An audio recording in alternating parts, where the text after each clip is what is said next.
तो अब ये संघवाद क्या है, अब इसे हम जानने की कोशिश करें। संघवाद एक राजनीतिक विचारधारा है, विचार है, राजनीतिक विचार हमारे इस विषय के संदर्भ में, और एक आधुनिक विचार है। मैंने जैसा बताया कि आधुनिक युग में इसका पहली बार प्रयोग अमेरिका के संदर्भ में हुआ था, जब अमेरिकन संघ की उत्पत्ति हुई थी, उसका जन्म हुआ था। वहाँ पे संघ की कल्पना के साथ देश का निर्माण हुआ। संघवाद की जरूरत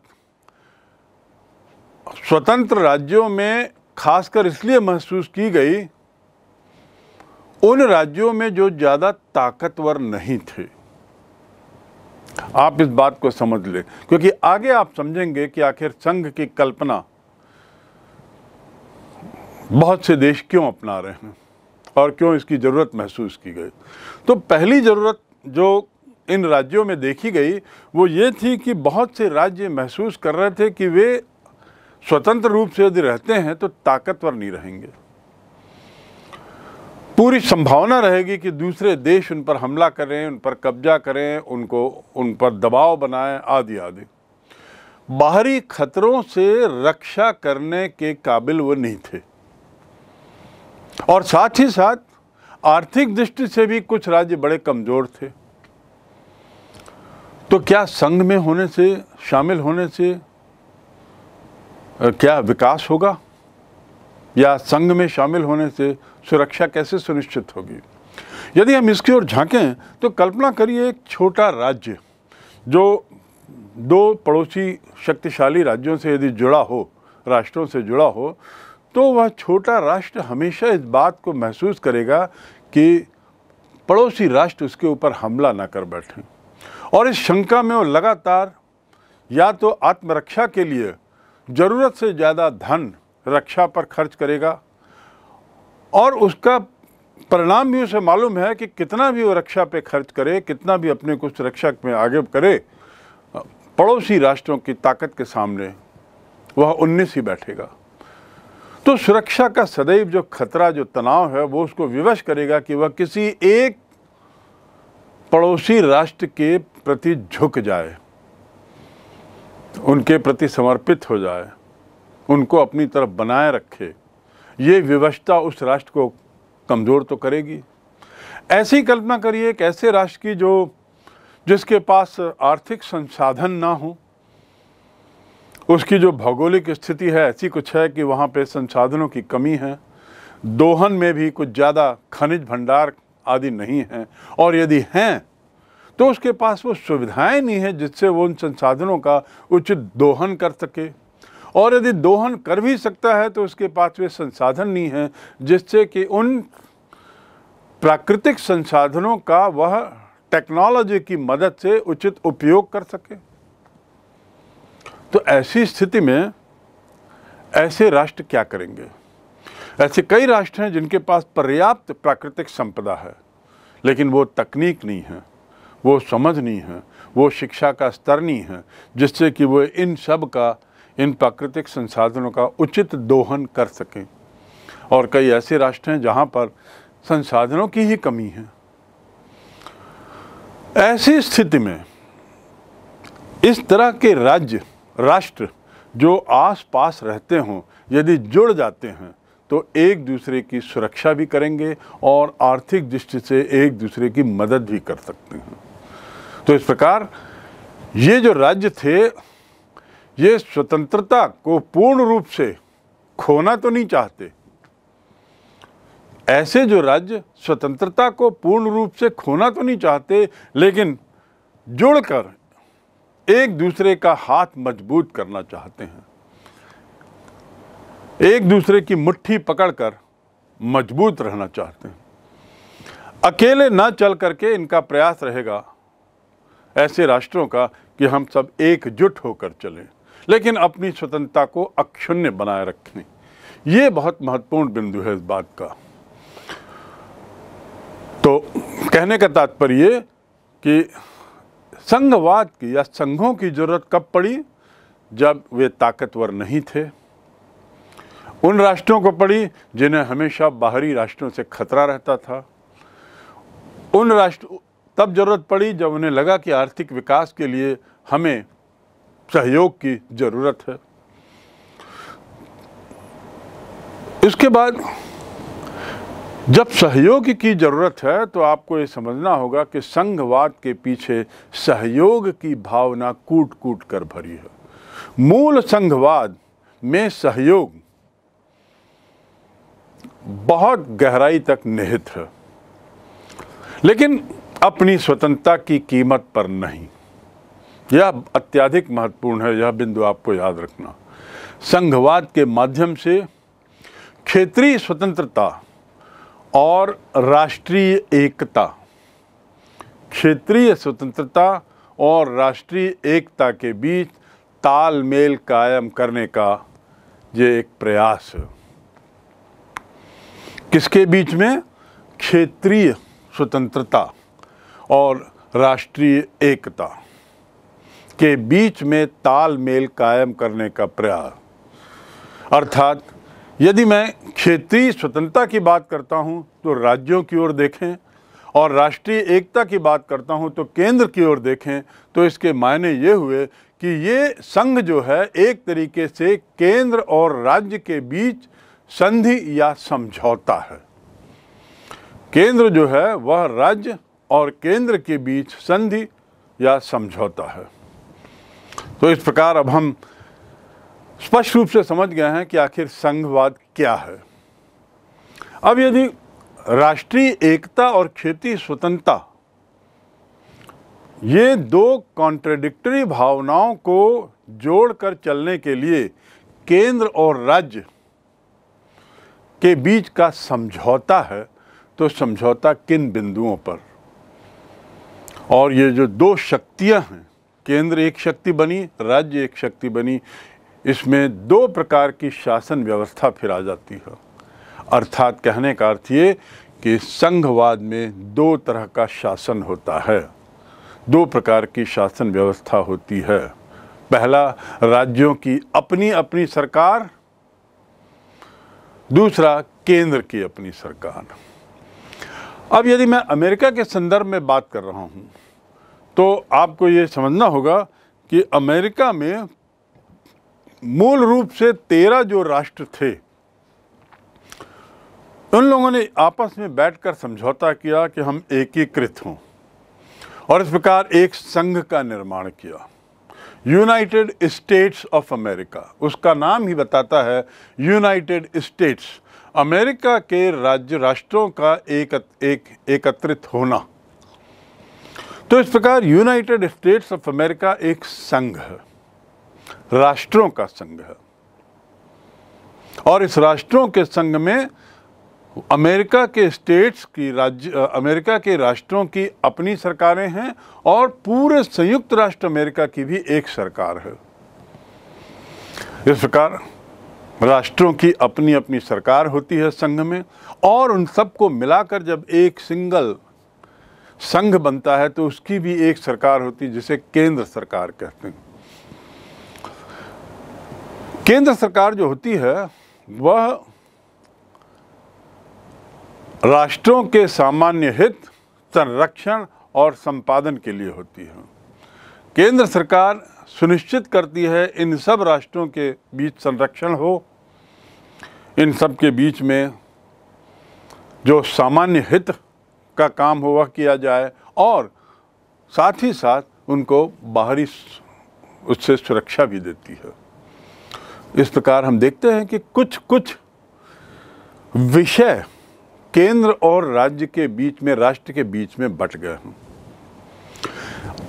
एक चीज आप और याद रखेंगे, इस पूरी चर्चा के दौरान मैंने आपको बताया कि राष्ट्रों का जो संगठन है, जो समझौता करके एक संघ बनाते हैं, वह संगठन राष्ट्रों का है, भारत राज्यों का संगठन है। तो इस पे हम और आगे बढ़ें, इससे पहले हम संघवाद की मूल धारणाएं क्या हैं इसको जान लें, या उसकी विशेषताएं क्या हैं, लक्षण क्या हैं।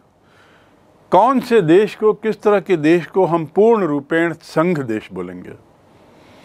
एक देश जो अपने को पूर्ण रूप से संघ मानता है, जिसे अंग्रेजी में फेडरेशन कहते हैं, संघ को अंग्रेजी में फेडरेशन कहते हैं।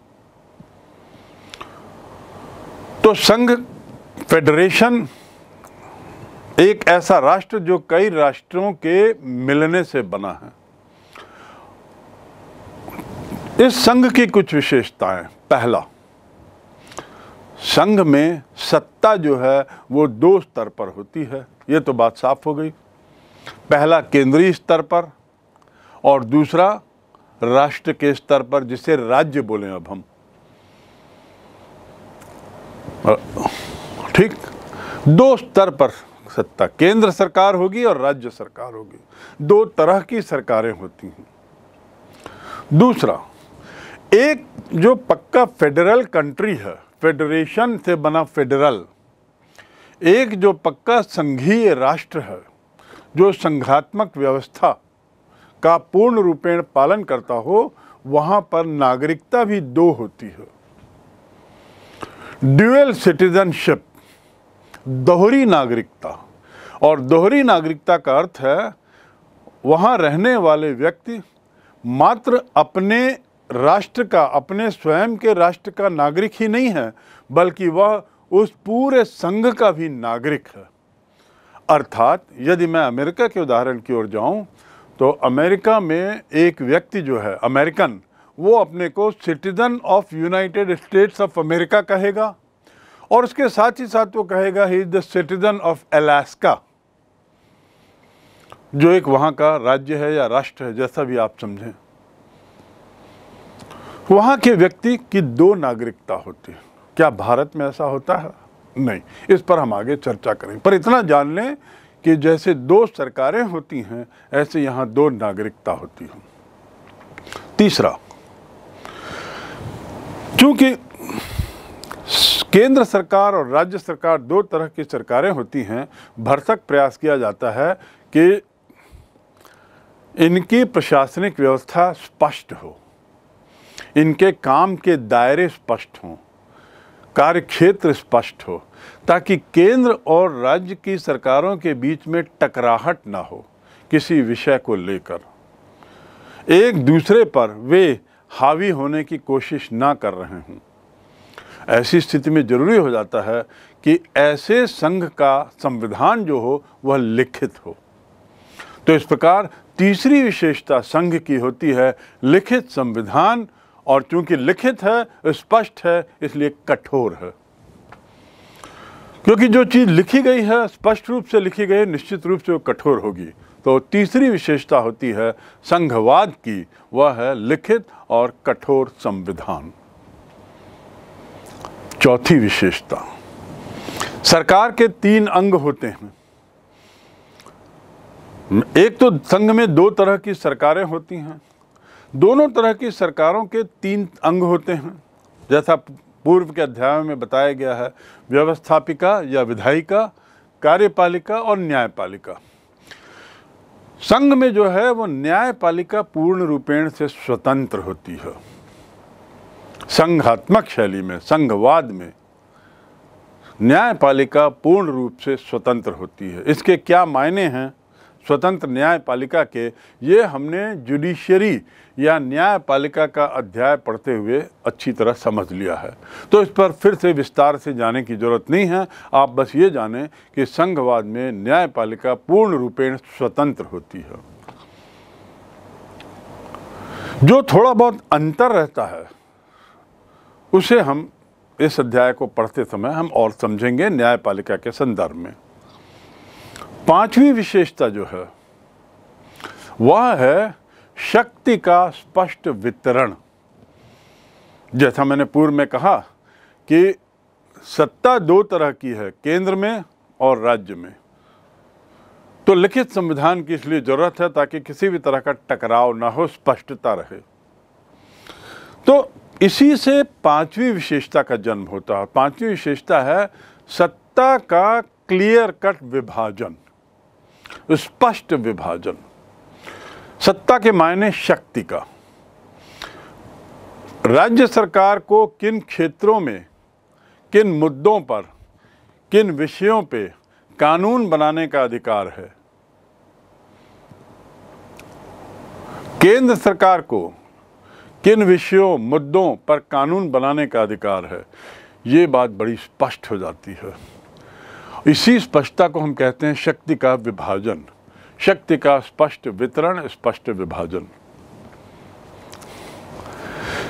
छठवीं विशेषता बड़ी महत्वपूर्ण है जो संघवाद में है। संघ, जैसा मैंने बताया, राष्ट्रों का एक गुट बनना और समझौते के तहत एक दूसरे से जुड़ना, अपनी स्वतंत्रता बनाए रखते हुए, और उसके ऊपर एक केंद्र सरकार का होना। जो देश पक्के संघवादी देश हैं, संघात्मक प्रणाली में जो पूर्ण विश्वास करते हैं, वहाँ ऐसे जुड़े हुए देशों को स्वतंत्रता है कि वे जब चाहें अलग हो जाएं। इस संघ से जब चाहें वे पूर्ण रूपेण अलग हो सकते हैं। ये किसी भी पक्के संघात्मक प्रणाली वाले देश की खासियत है, अर्थात संघात्मक प्रणाली की छठवीं विशेषता है। पूर्ण रूपेण स्वतंत्र होने की स्वतंत्रता, राष्ट्रों के द्वारा अपने को पूर्ण रूपेण अलग कर देने की स्वतंत्रता रहती है। तो इस प्रकार हमने देखा संघात्मक शैली की विशेषताएं। भारतीय संदर्भ में अब इसके क्या मायने हैं? क्या भारत में दो स्तर की सरकारें हैं? क्या भारत में दोहरी नागरिकता है? क्या भारत का संविधान लिखित और कठोर है? क्या भारत की न्यायपालिका स्वतंत्र है? क्या शक्ति का स्पष्ट वितरण है? और क्या साथ ही राज्यों को स्वतंत्र होने की स्वतंत्रता है? राज्यों को इस संघ से बाहर निकलकर अपने को स्वतंत्र घोषित करने की स्वतंत्रता है? ये प्रश्न आपके मन में आना चाहिए। और इससे पहले कि हम आगे बढ़ें, आप स्वयं इसका उत्तर समझने की कोशिश करें, प्रयास करें कि इसके उत्तर आपकी अभी तक की समझ के अनुसार क्या हैं, क्योंकि वहीं से आपको आगे के पाठ का एक बेहतर समझ मिलेगी। तो अब हम अगला बिंदु जो हमारा है, भारतीय संघवाद, संवैधानिक व्यवस्थाएं। हमारे संघवाद में क्या संवैधानिक व्यवस्था क्या है? सबसे पहला, इसको समझने के लिए हमको जाना होगा इस मुद्दे पर कि आखिर भारत ने संघवाद क्यों अपनाया। जैसा मैंने पूर्व में बताया, भारत में संघवाद को अपनाने की जरूरत मूल रूप से इसलिए पड़ी क्योंकि भारत एक विविधता का देश है। भारत क्षेत्रफल की दृष्टि से अत्यधिक विस्तृत है, जनसंख्या की दृष्टि से अत्यधिक विशाल है और विविधताओं वाला देश है। ये तीन बातें बहुत महत्वपूर्ण हैं। ये तीन बातें इस बात को आवश्यक कर देती हैं कि भारत कुछ ऐसी राजनीतिक संरचना के आधार पर शासन करे, भारत में शासन हो जिसमें इस विस्तृत विशाल जनसंख्या का, भौगोलिक विशालता का और विविधताओं का उचित सम्मान हो, उचित स्थान हो।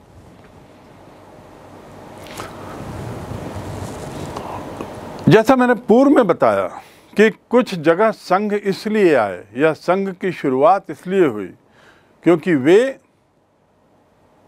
समझते थे कि संघ मतलब सहयोग, और सहयोग की ज़रूरत ने उन्हें कमोबेश एकजुट होने के लिए प्रेरित किया। जैसे अमेरिका का उदाहरण दिया। भारत के संदर्भ में ये बात नहीं थी। भारत के संदर्भ में सुरक्षा या आर्थिक विकास जैसा मुद्दा नहीं था, क्योंकि भारत में राष्ट्रों के एकीकृत होने वाला मुद्दा नहीं था। भारत की विशालता को देखते हुए, जनसंख्या की विविधता को देखते हुए भारत के जो संविधान निर्माताओं ने जो राजनीतिक व्यवस्था अपनाई उसमें उनकी सोच थी कि कुछ तरह का संघीय शासन व्यवस्था भारत में अपनाकर इस समस्या का निराकरण किया जा सकता है जो बड़ी जनसंख्या, विशाल भौगोलिक क्षेत्र और विविधताओं के कारण बनी है।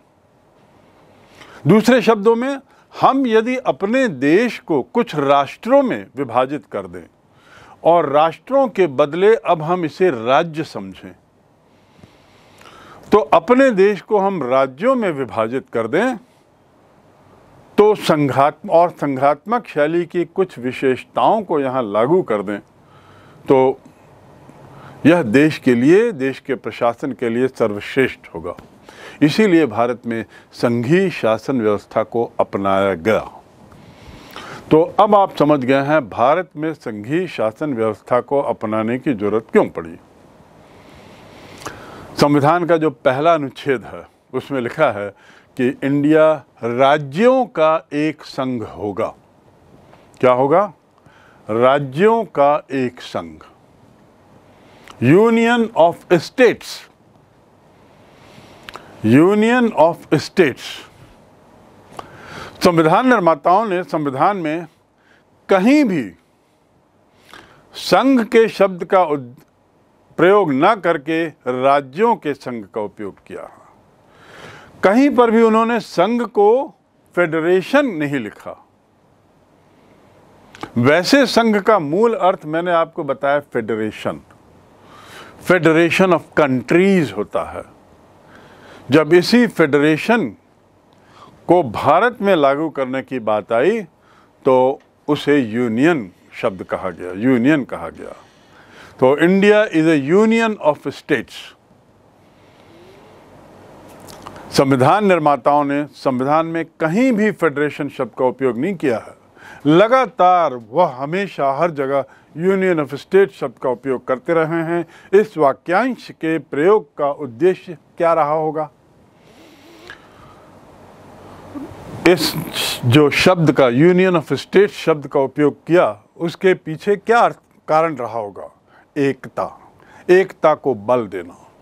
यदि फेडरेशन रहता तो फेडरेशन में राष्ट्रों को स्वतंत्र होने की स्वतंत्रता है। यहां यूनियन ऑफ स्टेट्स कहकर वह स्वतंत्रता भारतीय संदर्भ में नहीं दी गई और इसीलिए इसे यूनियन ऑफ स्टेट्स कहा गया।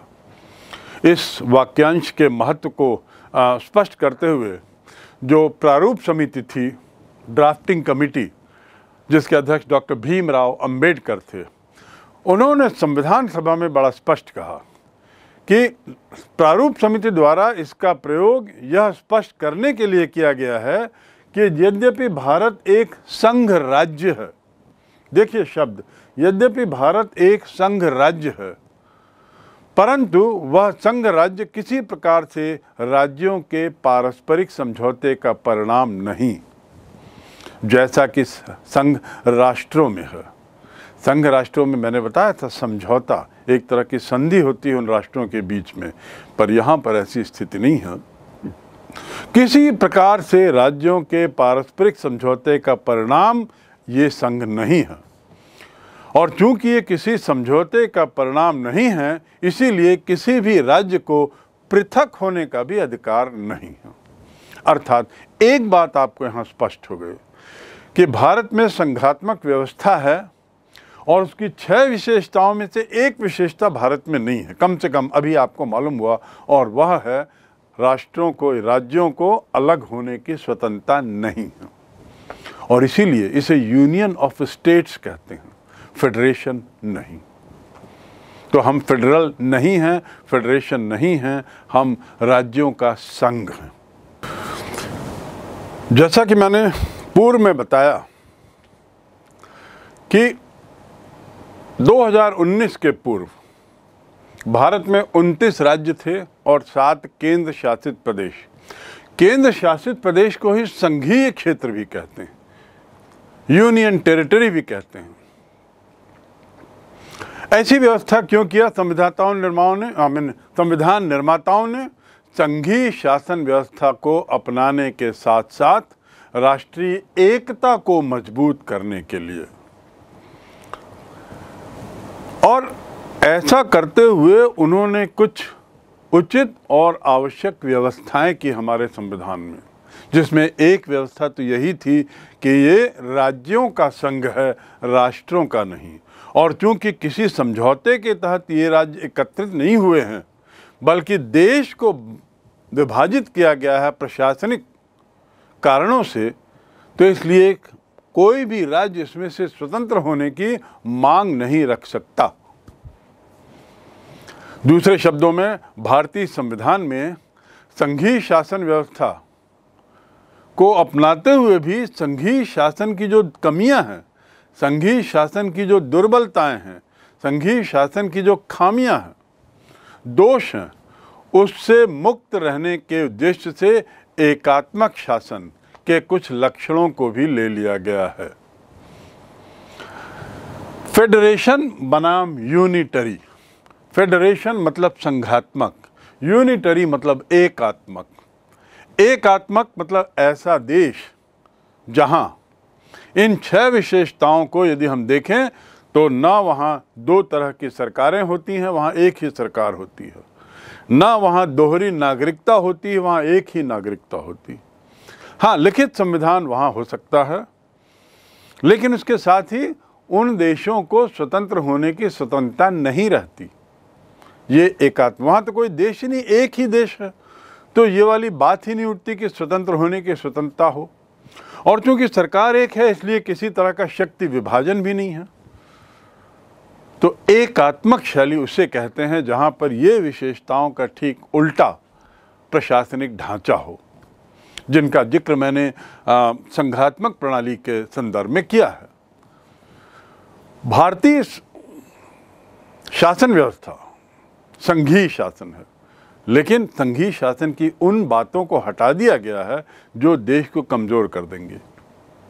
अर्थात दोहरी नागरिकता नहीं है, संघ से बाहर हटने की स्वतंत्रता नहीं है, उसके अलावा और भी जो ऐसी कमजोरियां हैं, ऐसी दुर्बलताएं हैं, ऐसे दोष हैं, उसको हटा दिया गया और उसके बदले कुछ एकात्मक प्रणाली की विशेषताओं को ले लिया गया। एकात्मक प्रणाली की विशेषताओं में सिंगल नागरिकता, एकात्मक प्रणाली में स्वतंत्र होने की स्वतंत्रता नहीं। क्या इसका अर्थ ये हुआ कि हम एकात्मक हैं? हम पूर्ण रूपेण संघात्मक नहीं है, ये तो स्पष्ट हो गया, लेकिन हम पूर्ण रूपेण एकात्मक नहीं हैं, ये भी स्पष्ट होना चाहिए। आपको मालूम होना चाहिए कि India is neither federal nor unitary. न भारत संघात्मक देश है और न एकात्मक देश है पूर्ण रूपेण से। भारत पार्टली, कुछ हद तक संघात्मक है और कुछ हद तक एकात्मक है। हम पूरी तरह से एकात्मक नहीं हैं। क्योंकि पूरी तरह से एकात्मक क्यों नहीं है? क्योंकि एकात्मक में एक सरकार होती है, हमारे यहाँ 2 सरकारें हैं। बिल्कुल बात स्पष्ट है कि इसलिए हम एकात्मक पूर्ण रूपेण नहीं है, लेकिन एकात्मक हैं भी, क्योंकि सरकार एक ही है। लेकिन एकात्मक की जो अन्य विशेषताएं हैं वो भी हमारे यहाँ पूरी तरह से नहीं है। तो इसलिए हम पूर्ण रूपेण एकात्मक नहीं हैं। नॉर्मन डी पामर, उनके शब्दों में भारतीय गणतंत्र जो है वह एक संघ है और उसकी जो अपनी विशेषताएं हैं जिनको संघीय स्वरूप में ढाला गया है। भारतीय गणतंत्र एक संघ, उसकी अपनी विशेषताएं और उन विशेषताओं को संघीय स्वरूप में ढाल दिया गया है। ये पामर के शब्दों में भारत की राजनीतिक व्यवस्था।